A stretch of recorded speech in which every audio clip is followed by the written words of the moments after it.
افغانستان در قرن بیستم بخش نوزدهم 1979 تا 1986.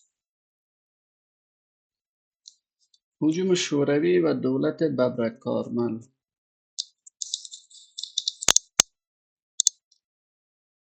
این جانب ببرک کارمل به مناسبت سقوط مرگبار و واژگون شدن رژیم فاشیستی حفیظالله امین، این جاسوس سفاک امپریالیسم آمریکا و دیکتاتور جبار و عوام‌فریب، به شما وطنداران عذاب دیده مسلمانان مستضعف افغانستان که تاکنون در زیر یوغ جلاد آدمکش و شیاد تاریخ حفیظالله امین و امینی ها قرار داشتید، درود میفرستم و شادباش میگویم. ببرک کارمل قدرت را در سایه نیروهای شوروی به دست گرفت. او در شامگاه 27 دسامبر 1979 مطابق ششم جدی 1358 در سخنرانی که در یک فرکانس رادیویی خارجی نزدیک به رادیو افغانستان پخش شد، پایان سلطه امین را اعلام داشت. هجوم نیروهای شوروی به افغانستان، تعویض قدرت در کابل هنوز در سرخط خبری جهان قرار داشت. مقامات شوروی سعی داشتند تا دخالتشان را در افغانستان توجیه کنند. اخبار بخش فارسی BBC. اینجا لندن است. رادیوی BBC. اتحاد شوروی درباره کودتای دیروز افغانستان اظهار نظر کرده است. در کودتای دیروز افغانستان حفیظالله امین رئیس جمهور آن کشور برکنار و سپس اعدام شد.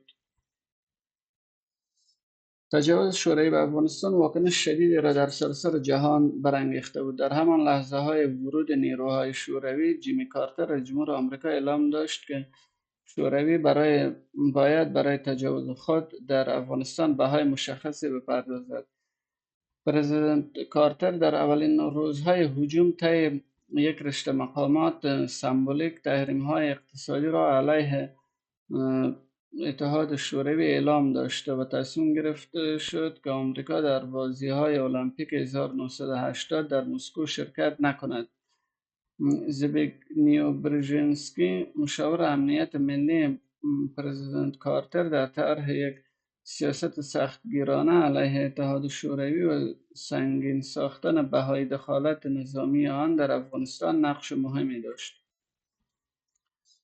نقل قول: وقتی که نیروهای اتحاد شوروی وارد افغانستان شدند، دیدگاه من مورد قبول قرار گرفت و بنابراین برای اولین بار در تمام دوران جنگ سرد ما به طور فعال شروع کردیم به حمایت از یک مقاومت مسلحانه در مقابل نیروهای شوروی. در این حالت هدف حملات این جنبش مقاومت دیگر نفرات ارتش سرخ بود و ما نیز به طور غیر مستقیم در این حملات درگیر شدیم. این یک گام و تصمیم بی سابقه بود. نتیجه آن هم در هم شکستن و از پای درآوردن نیروهای شوروی بود. درست برعکس نمونه ویتنام که در آنجا آنها با حمایت از ویتنامی ها به جنگ نیروی حمایت از ویتنامی ها به جنگ نیروهای ما آمدند. اگر ما قاطعانه از مجاهدین حمایت نمی کردیم، احتمال داشت شوروی آنها را شکست دهد و باز هم می گوییم که ما خود را به حمایت از مجاهدین متعهد کردیم و این واقعا یک تصمیم بی سابقه بود.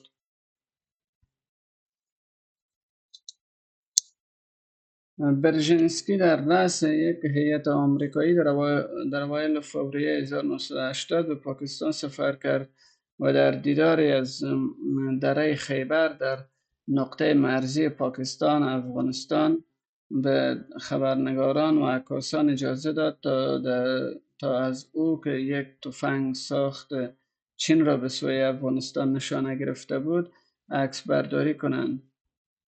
ژست معنیداری که نشان میداد آمریکا در برابر دخالت شوروی در افغانستان بی‌طرف نیست. موضع آمریکا در مخالفت با شوروی به زودی از حمایت بزرگی در منطقه و جهان برخوردار شد. تمام کشورهای غربی، چین، پاکستان و عربستان سعودی به جبهه مخالف شوروی در افغانستان پیوستند. افغانستان به مهمترین میدان جنگ سرد مبدل شد. اعضای سازمان ملل در اواخر نوامبر 1980 با 111 رأی موافق و 22 رأی مخالف و 12 رأی ممتنع تجاوز خارجی را به افغانستان محکوم کردند و خواستار خروج نیروهای خارجی از این کشور شدند. اما شوروی تاکید داشت که دخالت نظامی آن فقط به هدف کمک به افغانستان صورت گرفته است. لیونید برژنف که به دلیل بیماری و کهولت سن با مشکل اتحاد شوروی را در آن روزها اداره میکرد، در یک سخنرانی همزمان با دخالت شوروی در افغانستان نقش ارتش شوروی را صلح‌جویانه خواند. صدای لیونید برژنف: نیروهای ما علیه ملت‌های دیگر به کار نرفته و هیچگاه به کار نخواهد رفت. صرف نظر از این اظهارات و تلاش‌ها برای قانونی جلوه دادن دخالت نظامی در افغانستان، طوری که پروفسور فرد هالیدی از مدرسه علوم سیاسی دانشگاه لندن میگوید، ترس از ایجاد یک دولت دشمن در کابل علت اصلی هجوم شوروی به افغانستان بود. او میگوید از شوروی بیش از 10 بار دعوت شده بود تا نیروهایش را بفرستد، اما این بدان معنی نیست که روس‌ها درباره مداخله سال 1979 حقیقت را میگویند، چرا که یقینا حفیظالله امین از آنها دعوت نکرده بود که به دارالامان بیایند و او را بکشند. آنها دعوت نشده بودند تا آنچه را انجام دهند که انجام دادند. آنها دعوت‌های گذشته را برای دخالت نظامی مورد سوء استفاده قرار دادند. البته کارمل نیز کسی نبود که از نیروهای شوروی بخواهد تا به افغانستان بیایند. تصمیم در مسکو گرفته شد و از او خواسته شد با این تصمیم موافقت کند و او این کار را کرد. بنابراین تصمیم دخالت نظامی تصمیم روس‌ها بود در واکنش به وخامت اوضاع در افغانستان. اما چرا روس‌ها دست به دخالت نظامی زدند؟ آنها با اهداف تعرضی دست به این کار نزدند. آنها این کار را نکردند که بعداً پاکستان، هند و جای دیگر را اشغال کنند. آنها به این دلیل به افغانستان هجوم بردند که اولا استقرار یک رژیم اسلامی و ضد کمونیستی در افغانستان مواضع آنها را در آسیای میانه در خطر قرار میداد. ثانیاً آنها از یک اصل عمومی پیروی میکردند و آن جلوگیری از سقوط رژیم‌های کمونیستی بود، طوری که در سال 1956 در مجارستان و سال 1968 در چکسلواکی عمل کردند. رژیم جدید تحت رهبری ببر کارمل در فردای پس از هجوم شوروی تلاش کرد تا با میانه‌روی و اعلام سیاست‌های معتدل اعتماد از دست رفته مردم را نسبت به حزب دموکراتیک خلق و دولت احیا کند. اما رویدادهای بعدی نشان داد که به دست آوردن اعتماد مردم در شرایط حضور نیروهای خارجی به آن سادگی نیست که رهبران جدید تصور میکردند. در اواخر فوریه 1980 برابر با 3 اوت 1358 مردم کابل در نخستین نمایش ضد نیروهای مهاجم به جاده ها ریختند. سید قبادشاه، یکی از شرکت کنندگان تظاهرات 3 اوت، این روز را چنین به یاد می آورد: یک روز پیشتر از 3 اوت شبنامه‌ها و پیام‌های از جانب احزاب اسلامی مثل حزب اسلامی و جمعیت اسلامی، حرکت اسلامی، سازمان نصر و بعضی از احزاب دیگر فعالیت‌هایشان در شهر کابل به شکل مخفیانه جریان داشت. پخش گردید. دیدن عسکرهای روس به مردم آمادگی ذهنی داد. آنان فعالتر شدند و مردم را به قیام دعوت کردند. البته منظور احزاب در این قیام این بود که قیام را به شکل مسالمت آمیز یا اعتراضگونه با گفتن الله اکبر بر سر بامهایشان ادامه دهند تا فریاد اعتراض اینها به گوش جهانیان برسد. ولی خشم مردم و حالت روانی مردم قسمی بود که ابتکار عمل از دست احزاب رفت و به عوض اینکه احزاب کنترل این قیام را به دست بگیرند، برعکس خودشان دنباله‌رو و خشم مردم شدند و مجبور گردیدند با مردم یک جا حرکت کنند. تظاهرات سوم هود سرکوب شد، اما چند ماه بعد دختران مدارس و دانشگاه‌ها کابل علیه دولت و هجوم شوروی دست به اعتراض زدند. شهلا واحدی یکی از شرکت کنندگان تظاهرات ضد دولتی در دانشگاه کابل بود. او میگوید ما توسط شبنامه هایی که در ساحه پوهنتون کابل پخش می شد اطلاع یافته بودیم که تمام شاگردان مکتب به همراهی محصلین پوهنتون کابل به طرف شهر می رویم. اما پیش از این که این تظاهرات منسجم شود و تمام شاگردان مکاتب با هم یک جا شوند، توسط هلیکوپترها از طرف سازمان جوانان پوهنتون از طریق فاکولته ساینس دانشکده علوم و بعضی فاکولته های دیگر که در نزدیک فاکولته ساینس بود به شاگردان شلیک شد. در ضمن خودم زخمی شدم و دو دوست دیگرم ناهید و وجیه شهید شدند و مداوای من شخصی و به صورت مخفی در خانه صورت گرفت. با آنکه دامنه اعتراضها محدود بود، نشان میداد که حاکمیت جدید آسیب پذیر است و شاید هم به همین علت طوری که ولادیمیر شپرشین رئیس بخش خارجی KGB در سال 1989 میگوید نیروهای شوروی پس از ورود به افغانستان متوجه شدند که راهی برای برگشت فوری ندارند. او میگوید تصادف و مسائل انسانی نقش بزرگتری نسبت به خرد بازی کرد. اندیشه اولا این بود که حضور نیروهای شوروی نشانه باشد مبنی بر حمایت اخلاقی از رژیم جدید. نیروهای ما در جنگ افغانستان درگیر ماندند و به اشغال این کشور دست زدند. در زمانی که مقاومت مسلحانه گسترش می‌یافت و دولت با انزوای گسترده بین المللی روبرو بود، بحران اقتصادی و اجتماعی نیز بر بار مشکلات رژیم می‌افزود. سلطان علی کشتمند عضو دفتر سیاسی که در سال 1981 به مقام نخست وزیر برگزیده شد و 10 سال در این مقام باقی ماند، میگوید دولت میخواست که در ادامه اصلاحات از اشتباهات گذشته جلوگیری کند. او میگوید شرایط در کشور بسیار دشوار بود. از یک طرف جنگ داخلی از قبل آغاز گردیده بود و از طرف دیگر یک اقتصاد ویران شده، یک کسر بودجه عظیم و وضع ناهنجار در امور اقتصادی و اجتماعی از رژیم گذشته به میراث مانده بود. حل فصل تمام این مسائل کار دشوار می‌طلبید. تمام سعی بر این شده که قانونیت در عرصه دولت احیا شود. تعداد زیاد از قوانین دموکراتیک طرح شد و همچنین اشتباهاتی که در گذشته صورت گرفته بود بر پایه قانون جدید و تحلیل‌های دقیق سعی شد که رفع شود. مثلا مسئله اصلاحات ارضی و پلان 5 ساله که طرح شده بود و غیر واقع بینا نبود لغو شد. به جای آنکه پلان‌های کوتاه مدت 1 ساله که بیشتر جنبه برنامه‌ای داشت در عمل گذاشته شد. همچنان سعی شد که یک سیستم اداره جدید حکومت به وجود بیاید. تحکیم موقعیت زنان به سخن شفیقه رزمنده، یک از فعالان جنبش زنان، یک دستاورد مهم بود. او میگوید زن افغانستان در هیچ نظام و رژیم حقوق و آزادی‌های کنونی را نداشته.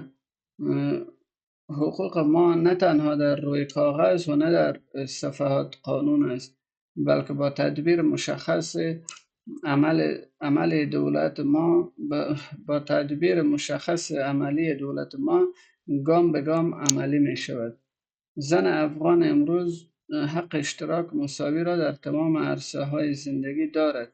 در عرصه های اقتصادی، سیاسی، اجتماعی امروز 400 زن افغان به عنوان نماینده های مردم در ارگان های قدرت مردمی فعالیت می کنند. زنهای افغان عالی ترین پست های حزبی دولتی را اشغال کردند. در رهبری سازمان های اجتماعی نقش دارند و قانون اساسی موقت ما مواظبت از زن را به عنوان مادر و همچنان از خانواده و از کودکش را به عهده دولت گذاشته است. اما گروه های مخالف اقدامات دولت را برای آزادی زنان تبلیغات شوروی ها می خواندند.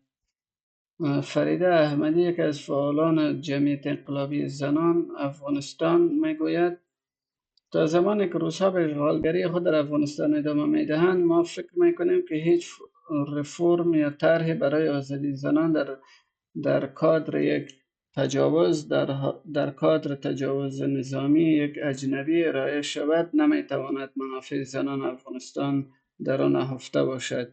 این همه تبلیغاتی است که روس‌ها به کار انداختند. رفرم‌هایی که به نام آزادی زنان ساختند، اینها صرفاً ماهیت تبلیغاتی داشته و عمیقاً ضد زن است و امروز بار سنگین جنگ را زنان متحمل شدند و بیشترین قربانی تجاوز روس‌ها زنهای قهرمان افغانستان هستند. تقویت نقش حزب به عنوان نیروی رهبری کننده جامعه بر اساس مدل اتحاد شوروی و سایر کشورهای کمونیستی از نظر رهبری جدید رژیم عامل مهم در سازماندهی جامعه به شمار می رفت. نجم الدین کاویانی که در آن وقت مسئول تشکیلات کمیته مرکزی حزب بود می گوید حزب دموکراتیک خلق افغانستان که بر زمینه‌های قبلی تاریخی ایجاد شده بود به طور کل بخش از برنامه‌های شعارهای آن با مشکلات روزمره زندگی اقتصادی و اجتماعی مردم نزدیکتر بود، بیشتر قابل لمس بود و روی هم رفته حزب از فعالیت منسجم و شیوه‌های جدید کار برخوردار بود. دیگر اینکه روشن است حزب یک حزب حاکم بود. در اساسنامه خویش نیز سهولت‌های را در امر پذیرش به وجود آورده بود و از امکانات و سهولت‌های بیشتر برخوردار بود. در همین حال تلاش‌ها برای جلب گروه‌های مختلف مردم به دور سیاست‌های حزب از طریق ایجاد شبکه سازمان‌های اجتماعی به گفته فرید احمد مزدک که در آن وقت دبیر اول سازمان جوانان حزب بود در دستور کار دولت و حزب قرار گرفت. طرح ایجاد سازمان‌های اجتماعی و از طریق آن ایجاد یک جبهه به هر نامی که باشد اصلا قبل از سالهای 1980 مطرح بود، ولی به صورت عملی تر بعد از سالهای 80 مطرح شد و گام به گام در ایجاد سازمان‌های اجتماعی برای بسیج بخش‌های مختلف از اقشار جامعه افغانستان کار و تلاش صورت گرفت. هدف این تلاش‌ها عمدتاً منظم ساختن ساحه تأثیر حزب در میان مردم بود، در بین جوانان، در بین زنان، در اصناف مختلف جامعه حزب تأثیر معین خود را داشت.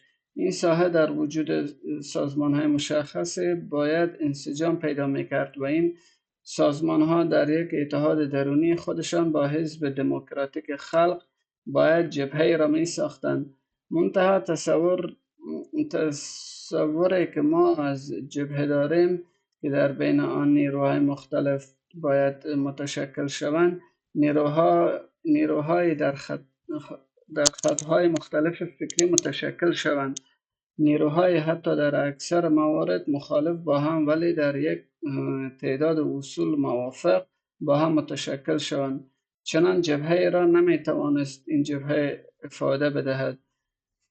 من فکر میکنم که در حدود 400 تا 500 هزار نفر مجموعاً در سازمان‌های شامل جبهه ملی پدر وطن به نحوی از اینها متشکل بودند. با به قدرت رسیدن ببرک کارمل، پرچمی‌ها به نیروی مسلح در حزب و دولت مبدل شدند، در حالی که آن بخشی از خلقی‌ها که مخالف حفیظ‌الله امین به حساب می‌آمدند متحد آنها باقی ماندند و آنها اتحاد جدید پرچم خلق بر چه استوار بود. نجم الدین کاویانی میگوید وحدت خلقی‌ها و پرچمی‌ها در تمام مراحل از پختگی لازم و از صداقت کافی برخوردار نبود و شکننده بود. عوامل فراوانی وجود داشت که وحدت خلقی‌ها و پرچمی‌ها را در مراحل گوناگون شکننده می‌ساخت. وقتی که حال نگاه می‌کنیم و حقایق زیادی بر مسئله سه گذاشت، شیوه های دیگری از ایجاد و ائتلاف را می توانستیم جستجو کنیم.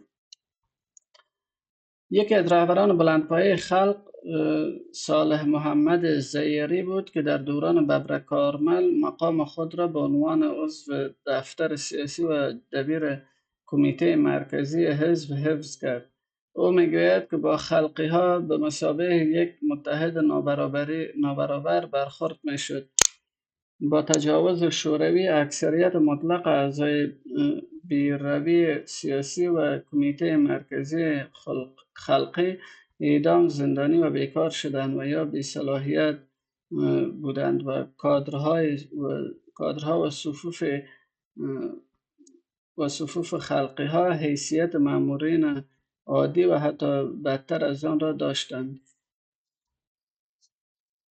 علیرغم ادعاهای رسمی درباره وحدت حزب، خلقی‌ها و پرچمی‌ها در تمام این دوره مشغول مبارزه جدی علیه یکدیگر بودند، اما حضور شوروی و مانع رویارویی آنها میشد.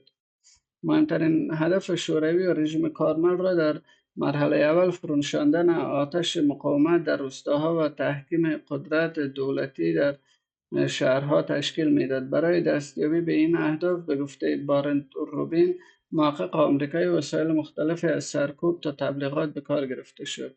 او میگوید در اوایل دوران ببرک کارمل و اشغال افغانستان به وسیله نیروهای شوروی، دولت اولا طرح انقلاب اجتماعی را در روستاهای افغانستان کنار گذاشت و به جای آن تلاش های خود را متوجه ایجاد یک دستگاه قابل اعتماد حزبی و دولتی در مناطق تحت کنترل خود در شهرهای عمده خصوصا کابل کرد. برای نیل به این اهداف سیاست‌های مختلف جهت فرونشاندن آتش جنگ و تحکیم امنیت در مناطق مختلف به کار گرفته شد. در کابل و در شهرهای عمده تحت کنترل دولت، خاد یا دستگاه امنیت با شبکه‌های خبرچین آن در گذشته وظیفه آنها محدود و به تشخیص افراد مخالف دولت بود، تلاش‌های گسترده را برای سربازگیری و آموزش با هدف ایجاد یک نسل جدید از افغان‌ها که به نظام نو وفادار باشند آغاز کرد. برای این کار باید امنیت شهرها، مواصلات و شبکه ارتباطات خصوصا در مناطق نزدیک به اتحاد شوروی که کمک نظامی و اقتصادی به آنجا می‌رسید تامین می‌شد. در چارچوب سیاست آرام ساختن مناطق روستایی، دولت سعی کرد به رهبران قبیله و مذهبی دیگران در صورتی که از انقلاب پشتیبانی کنند امتیاز دهد. در همین حال اقدامات نظامی و اطلاعاتی مشترکاً برای آرام ساختن روستاها به کار می‌رفت، اما بیشتر به فعالیت‌های نظامی اتکا می‌شد، چون دستگاه امنیتی در این مناطق وجود نداشت. در حالی که ارتش شوروی و واحدهای ارتش افغانستان بار اصلی جنگ با مجاهدین را به دوش می‌کشیدند، توجه ویژه به تحکیم دستگاه امنیت یا خاد معطوف شد. خاد که تحت رهبری دکتر نجیب الله رهبر آینده حزب دولت و کمک KGB به سازمان پرقدرت مبدل شد، اهرام عمده سرکوب در شهرها و نیروی مهمی در مبارزه علیه مقاومت به شمار می رفت. پروفسور حسن کاکر، استاد سابق دانشگاه کابل که در دوران ببرک کارمل زندانی بود، میگوید دستگاه خاد زیر نظر مستقیم مشاوران شوروی فعالیت میکرد، از قدرت عظیم برخوردار بود. او میگوید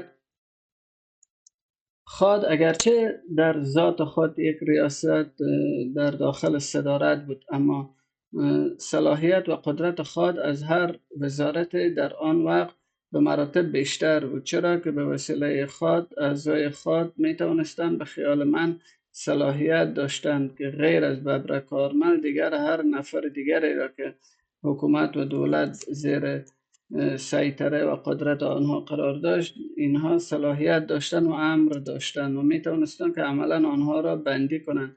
خواه در زیر اداره مستقیم مشاورین اتحاد شوروی بود که تعداد آنها در آنجا زیاد بود و خود مستنطقین هم اساسا سوالات که از محبوسین میکردن اینها اصلا به هدایت مشاورین میکردن، اما وقتی که من در آنجا بندی بودم مشاورین مستقیما محبوسین را در آنجا نمیدیدند، حضور نمی داشتند و فقط سوالات را به آنها میدادند. و در چنین جوی بود که جنگ روز به روز شدت می‌یافت. بمباران روستاها همراه با سرکوب و فشار گروه‌های بیشتری از مردم را وامی داشت تا خانه و کاشانشان ترک گفته و شهرها و یا کشورهای همسایه پناه ببرند. در همین حال جنبش مقاومت به جنبش سراسری مبدل شد و روز به روز از حمایت بیشتر بین الملل برخوردار گردید.